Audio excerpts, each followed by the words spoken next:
अस्सलाम वालेकुम नाज़रीन, मैं हूं गुलनाज़ ज़ाहिद। आप देख रहे हैं अंडरग्राउंड न्यूज। अब लोग करते हैं अहम खबर की तरफ। सियालकोट की मारूफ कारोबारी और समाजी शख्सियत मियां खालिद जावेद ने बरतानिया और यूरोप के बिजनेसमैन चौधरी खालिद महमूद हंजा की इजाजत में अपनी रिहाइशगाह पर पुरतकल्लुफ इशाया दिया। सियालकोट से खसूसी रिपोर्टर्स के मुताबिक सियालकोट की मारूफ कारोबारी और समाजी शख्सियत मियां खालिद जावेद ने अपने दरीना दोस्त बरतानिया और यूरोप के बिजनेसमैन जो उम्र की सादत हासिल करने के बाद गुज़िश्ता दिनों पाकिस्तान पहुंचे हैं, उनकी इजाजत में अपनी रिहाइशगाह कैंट सियालकोट में पुरतकल्लुफ इशाये का एहतमाम किया। इस मौके पर head of zonal Habib bank Sialkot Chaudhry Muhammad Samim भी मौजूद थे।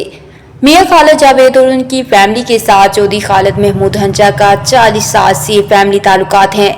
चौधरी खालिद महमूद हंजा ने उनकी इजाजत में पुरतकल्लुफ इशाया देने पर शुक्रिया अदा किया और मियां खालिद जावेद के बारे बात करते हुए कहा कि ऐसे इंसान का किसी का रिश्तेदार या दोस्त होना अल्लाह रब्बुल इज्जत की खास नेमत है और ऐसे दोस्त दुनिया में बहुत कम है जो बेलौस और मुखलिस हों।